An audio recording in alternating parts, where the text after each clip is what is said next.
The glass windows of the tall building reflected the evening sun like gold. Inside, in the biggest office on the top floor, sat a young woman who had worked her way to the very top. She was the youngest CEO her company had ever seen. Every employee respected her, and every meeting seemed to end with people praising her ideas. From the outside, her life looked perfect: a good job, a comfortable apartment, and a family with a name that carried weight in the business world. But life has a strange way of changing without warning. It was on a rainy afternoon, during what should have been a regular workday, that she received the news. At first, she didn't believe it. She sat alone in the office restroom, holding the small white test in her shaking hands. 2 lines. She was pregnant. For a moment, she just stared at the result, her mind frozen. Then a rush of thoughts came all at once. She wasn't married. She wasn't ready. How would her parents react? How would the media spin this? As a CEO, she knew how fast stories spread and how quickly reputations could be destroyed.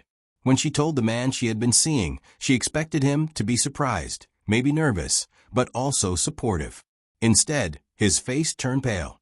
His first words weren't about the baby. They were about his own life, his own plans. He told her this wasn't what he wanted. He said it would ruin his career.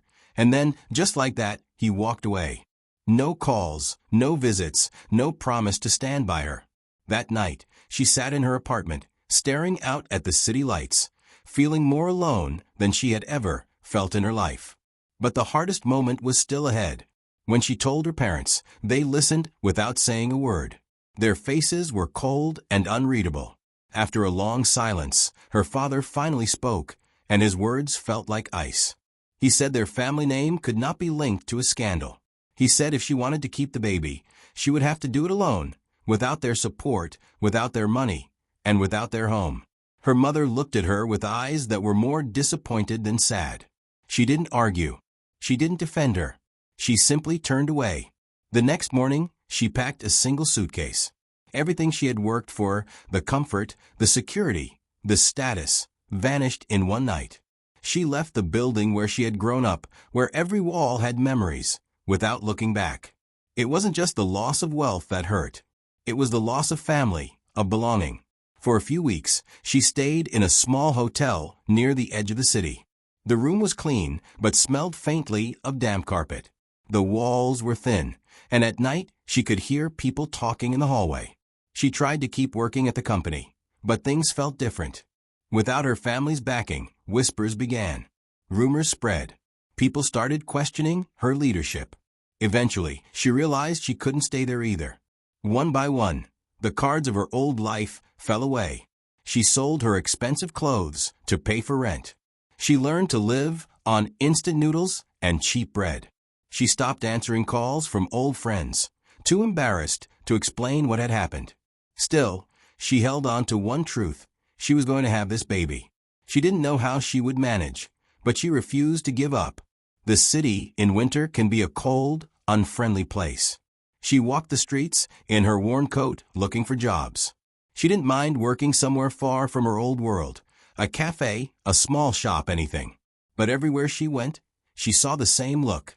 People noticed her growing belly, and their polite smiles faded. "Sorry, the position has been filled," they would say, even if the sign in the window still said hiring. Some days, she would just sit on a park bench and watch strangers pass by, wondering if any of them knew how close she was to giving up. But then the baby would kick, and she would rest her hand on her stomach, feeling a tiny heartbeat of hope. One night, she returned to the hotel to find her key card wouldn't open the door. The man at the front desk told her she hadn't paid for the next week. She tried to explain she just needed a few more days, but he shook his head. The rules were the rules. So she took her suitcase and stepped back out into the cold. That night, she had nowhere to go. She walked until her feet ached, then found herself in the corner of a quiet building lobby. The security guard gave her a long look, but didn't tell her to leave. She sat there with her suitcase beside her, trying to stay awake.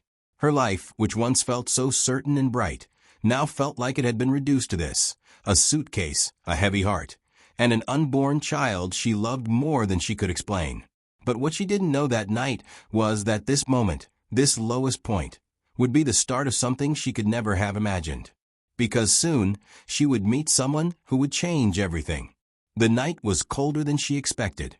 Even with her coat zipped all the way up, the chill seemed to slip through the fabric, finding its way into her bones.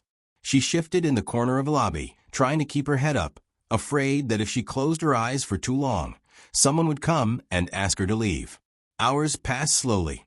She watched the clock on the wall tick its way toward morning, each minute stretching like an hour. Every so often, she would glance at her suitcase, the only thing she had left that still felt like it belonged to her. Inside were a few clothes, a toothbrush, and a photo of her younger self, smiling with her parents on a beach. She couldn't remember the last time she had looked like that, carefree, certain about the future. When the sun finally came up, she stepped outside. The city was waking up, buses pulling to the curb, coffee shops opening their doors, office workers rushing past with paper cups in hand. She blended into the crowd, walking without a clear plan, just trying to keep moving so she wouldn't have to think about how lost she felt. Her savings were almost gone. She had enough for maybe a week's worth of food if she was careful. She told herself she would find something, a job, a place to stay. But deep down, she knew the odds were against her. No one wanted to hire someone who might have to leave work any day to give birth. By midday, her feet were sore. She stopped at a small park, sitting on a bench to rest. She ate half of a plain sandwich she had bought from a convenience store, saving the other half for later. She chewed slowly, looking at the bare trees swaying in the wind. A few children played on the swings, their laughter carrying across the cold air. She tried to imagine her baby there someday, running and laughing, but it felt like a dream she wasn't sure she'd ever reach. The days began to blur together. She would walk the streets during the day, searching for help, and try to find a safe corner at night where she could rest. Sometimes she would use the waiting area of a bus station. Other times, a 24-hour laundromat. She learned to keep moving so she wouldn't draw too much attention. It wasn't just the physical tiredness that wore her down. It was the weight of being invisible. She had gone from a woman whose voice filled boardrooms to someone people hurried past without a second glance. And when they did look, it was often with judgment. One particularly cold evening, the wind cut so sharply against her skin that she ducked into a public building just to get warm. It was mostly empty, just a faint echo of footsteps somewhere in the distance. She sat down on a bench near the wall, pulling her coat tighter around her. That's when she noticed someone walking toward her. He was wearing a work uniform, carrying a mop and bucket. His hair was slightly messy, and his eyes were tired, but there was a gentleness in the way he moved. He stopped a few feet away and looked at her with quiet concern.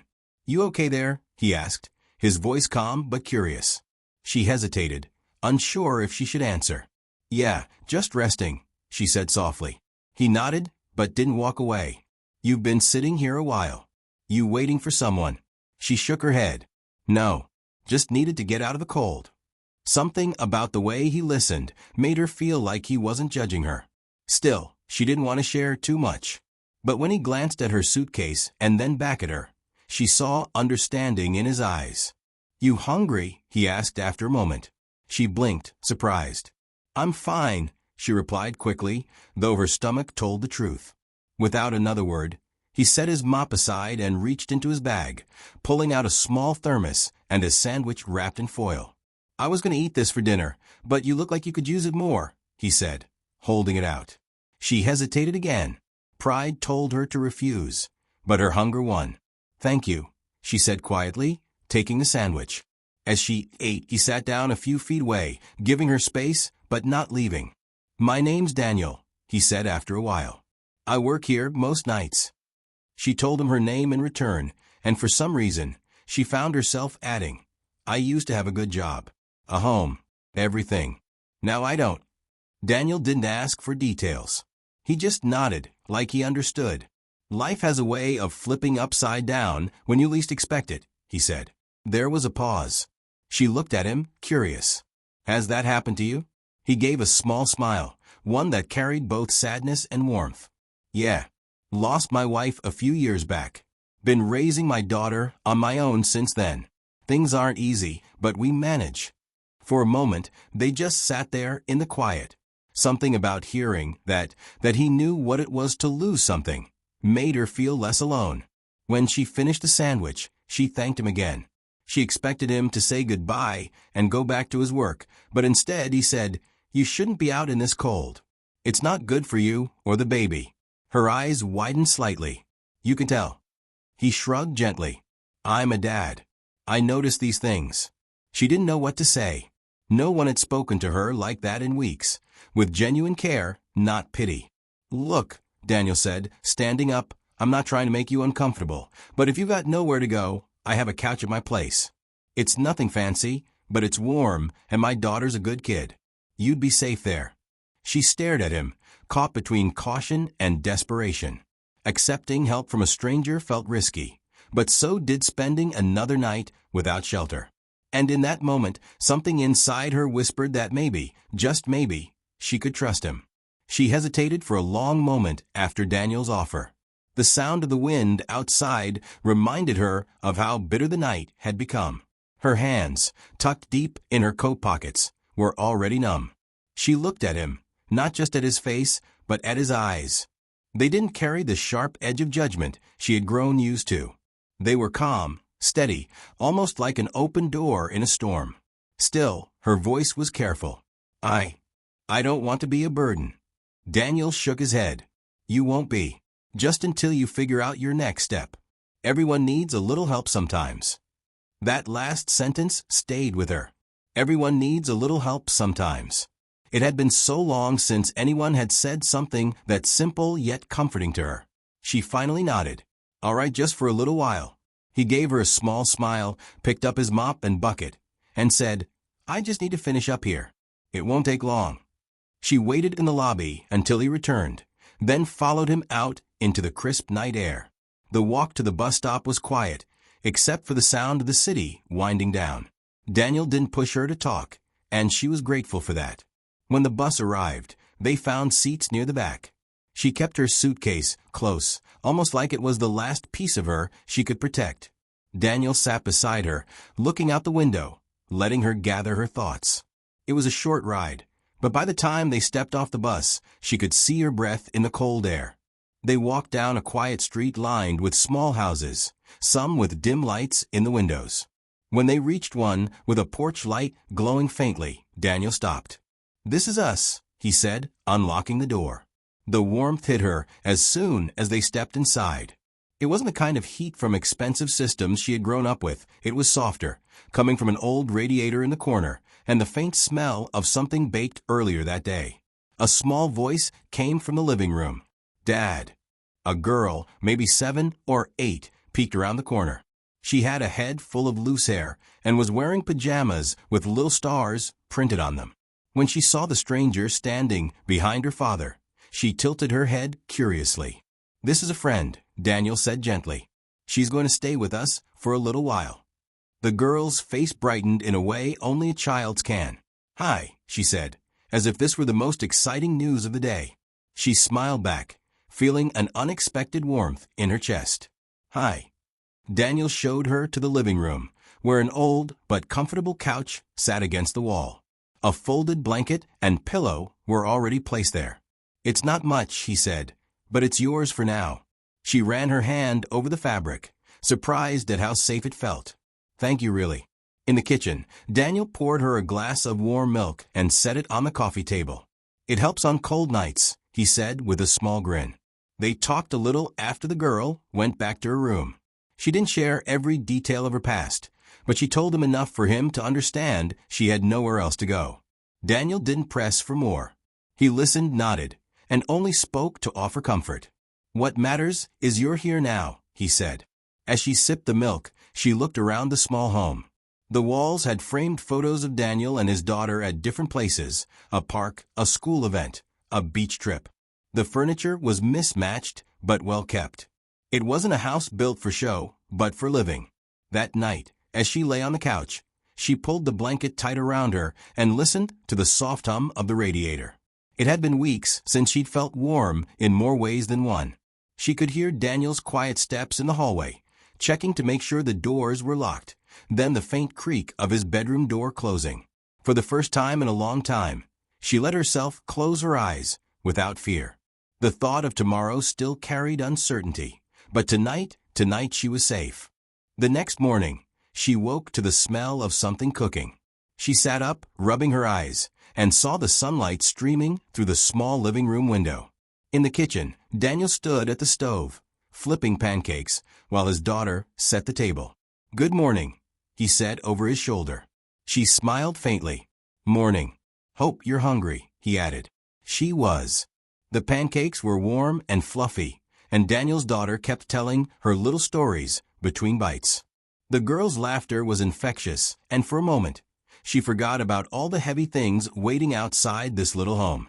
After breakfast, Daniel put on his work jacket. "You can stay here as long as you need," he told her before leaving. "I'm serious. No one should be out there alone right now." She watched him go, his words echoing in her mind. No one should be out there alone. She didn't know what the future held, but something told her this was the start of a new chapter, one she hadn't planned for, but one she desperately needed. The first few days in Daniel's home felt strange for her. Not because of the place. The small house was comfortable, with creaking floors and the smell of fresh laundry, but because she wasn't used to anyone helping her without expecting something in return. Daniel never made her feel like a guest who was overstaying. He simply treated her as part of the household. In the mornings, his daughter would peek around the corner into the living room and grin, as if it were a game to see if she was awake yet. Sometimes she'd bring over a blanket or a drawing she had made. At first, she kept her distance. She wasn't sure how much to get involved in their lives. She didn't want to mess up the quiet balance of their home. But slowly, that distance began to shrink. One afternoon, when Daniel was at work, she offered to help his daughter with her homework.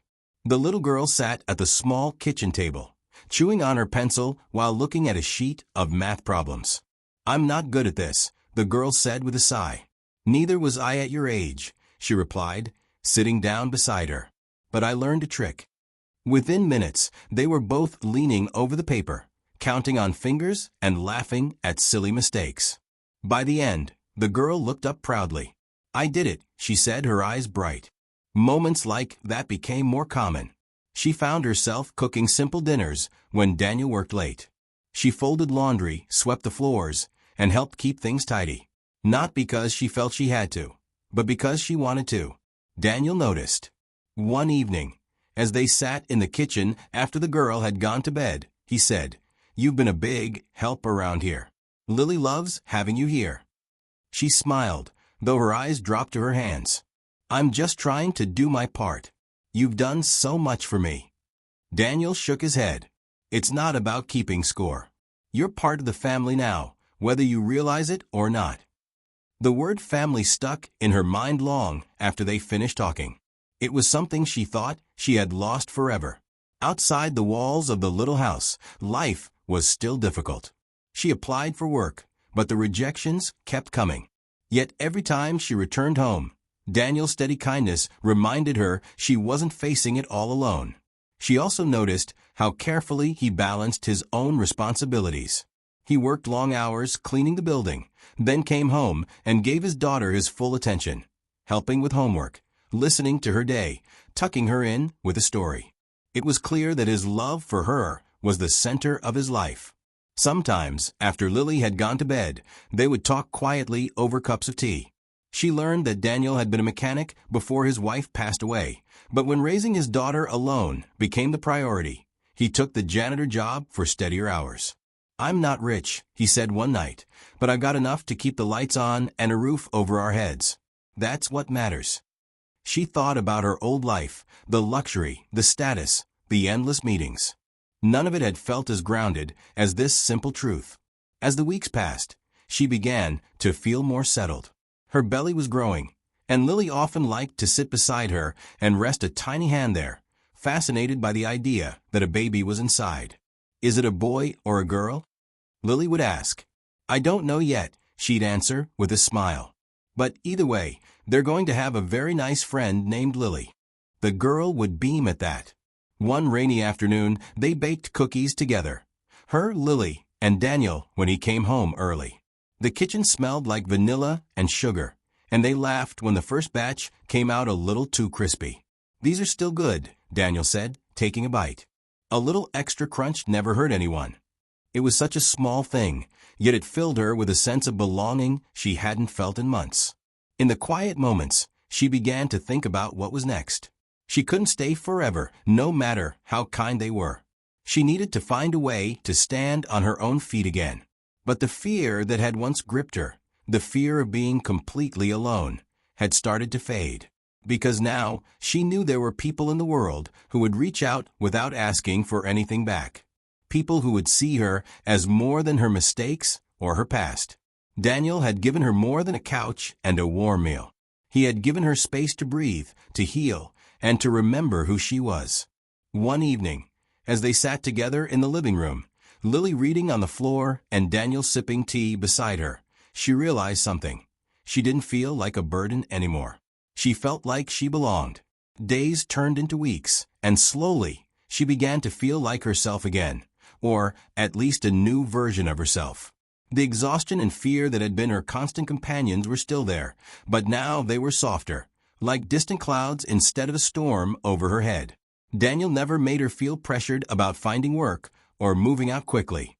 One step at a time, he would say whenever she got anxious about the future. But she knew she wanted to contribute, to stand on her own feet again. One afternoon, while Daniel was at work and Lily was at school, she sat at the small kitchen table with her old laptop. It was scratched and slow, but it still worked. She started searching for online jobs, things she could do from home, where no one could judge her by her appearance or pregnancy. After hours of searching, she found a freelance writing opportunity. It wasn't much money, but it was something she could do right away. She took a deep breath and applied, telling herself not to expect much. To her surprise, she got an email the next day offering her a small project. It felt like a spark of hope, tiny but real. She began working during the quiet hours when Lily was at school and Daniel was out. The work wasn't glamorous, but it gave her a sense of purpose. The first time she got paid, she felt a rush of pride. It wasn't a lot, but it was hers, earned with her own hands and mind. That evening, she handed Daniel a small envelope. "What's this?" he asked, confused. "Rent," she said softly. "It's not much, but I want to pay my way." Daniel looked at her for a moment before shaking his head. "You keep it. Use it for the baby. You're already helping in more ways than you know." She opened her mouth to argue, but his tone made it clear this wasn't up for discussion. And though part of her still felt guilty, another part felt something warmer. Gratitude for a man who understood that sometimes support was worth more than money. Her connection with Lily grew stronger each day. They would read together, draw silly pictures, or bake cookies again, this time without burning them. Lily often asked about the baby, and sometimes she would talk to her belly as if the baby could already hear. One afternoon, after school, Lily brought home a drawing. It showed 3 people holding hands under a big sun: Daniel, Lily, and her. In the middle of the picture was a small baby wrapped in a blanket. "This is us when the baby comes," Lily explained proudly. She blinked back tears, running a hand gently over the paper. "It's beautiful," she said, her voice catching. The small home began to feel less like a temporary shelter and more like a place of healing. She noticed herself smiling more, laughing at small things, even humming while she cooked. She also started to take better care of herself, eating healthy, resting enough, and making sure the baby was growing well. Daniel often checked in to make sure she wasn't overworking herself. One evening, after dinner, they sat on the porch while Lily played in the yard. The sky was turning pink, and the air smelled faintly of grass. "You've come a long way since the night we met," Daniel said quietly. She nodded. "I still have a lot to figure out. But I'm not scared the way I was before." He gave her a small smile. "That's because you're stronger than you think." Those words stayed with her long after they went back inside. She realized that somewhere along the way, she had stopped thinking of herself as broken. The online work slowly grew. Clients recommended her to others, and she began to earn a bit more. She set aside every extra dollar for the baby: tiny socks, a small blanket, a few second-hand clothes she found at a thrift store. Daniel noticed and quietly added a small crib in the corner of the living room one day. She found it while he was at work, her hand resting on the wooden frame as tears filled her eyes. When she thanked him that night, he just shrugged. Every baby needs a safe place to sleep. She smiled, but deep inside, she knew it was more than that. He was giving her child the kind of welcome she had once feared they'd never have. Her confidence grew with each passing day. She began to believe in a future again, not the one she had imagined back when she was CEO, but something more grounded, more real. A future where she could raise her child in a place filled with kindness instead of cold expectations. And maybe, just maybe, a future where she could finally let go of the pain of being disowned and see herself not as someone who had lost everything, but as someone who had been given a second chance. The winter snow was beginning to melt when she felt the first signs that her baby was ready to arrive. It happened early in the morning, before the sun had even risen. A dull ache in her back grew stronger, and soon she realized it wasn't just discomfort, it was time. She sat on the couch, breathing slowly, her hands pressed against her belly. The house was quiet except for the ticking of the wall clock. A moment later, she heard Daniel's footsteps in the hallway. He appeared in the doorway, hair messy from sleep, but his eyes instantly alert when he saw her face. "Is it?" he asked, not even finishing the sentence. She nodded, gripping the armrest. "Yes." Within minutes, Daniel was moving quickly, helping her into a warm coat and grabbing the hospital bag she had packed days earlier. Lily woke up to the sound of them getting ready and rushed into the living room. Her father knelt down, speaking gently to her. "Stay with Mrs. Thompson next door, sweetheart. We'll be back soon, okay?" Lily hugged her tightly before Daniel guided her out the door. The drive to the hospital felt longer than it really was. Daniel kept his voice steady, reminding her to breathe, to stay calm. He held her hand every time the pain came stronger, his grip firm and reassuring. At the hospital, everything moved in a blur, nurses, bright lights, the sound of monitors beeping. But through it all, Daniel stayed close, speaking softly, never letting go of her hand.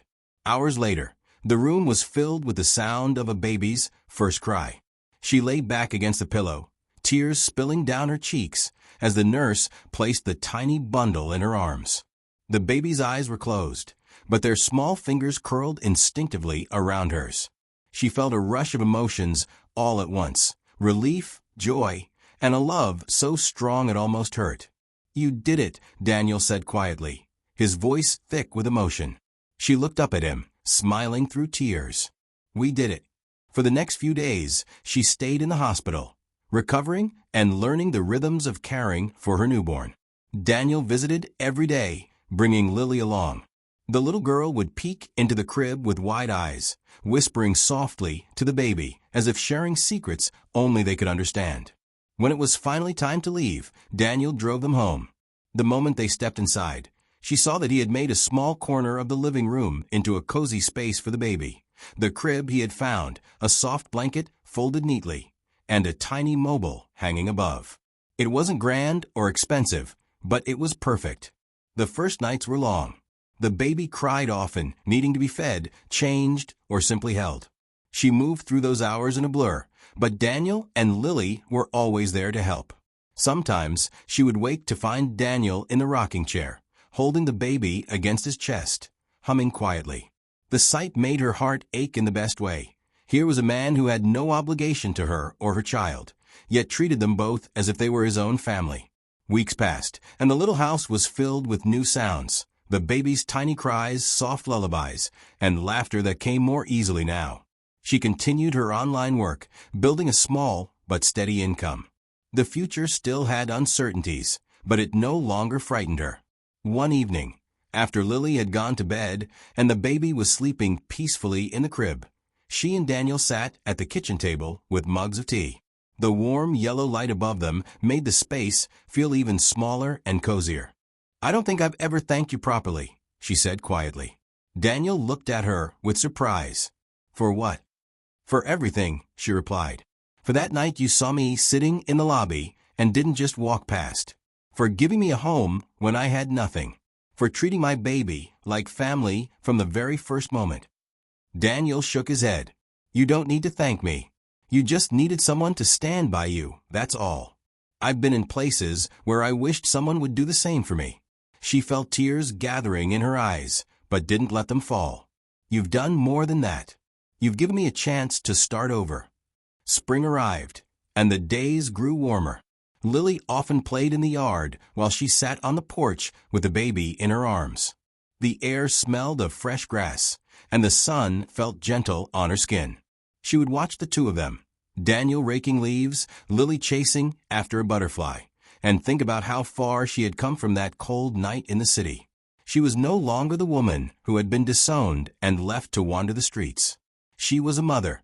She was building a life, not the life she once imagined, but perhaps a better one. A life where family wasn't defined by blood or status, but by kindness, trust, and the quiet moments shared in a small, warm home. One afternoon, as they were all sitting together in the living room, Lily holding the baby and Daniel smiling beside her, she realized something deep inside. She had once thought her story had ended the night she lost everything. But in truth, that night had simply been the beginning of another chapter, one filled with unexpected people, unplanned moments, and a kind of love she hadn't believed in before. She reached over, touching Daniel's hand gently. He looked at her, and in that brief glance, no words were needed. Because they both knew, sometimes the family you find along the way is the one that saves you.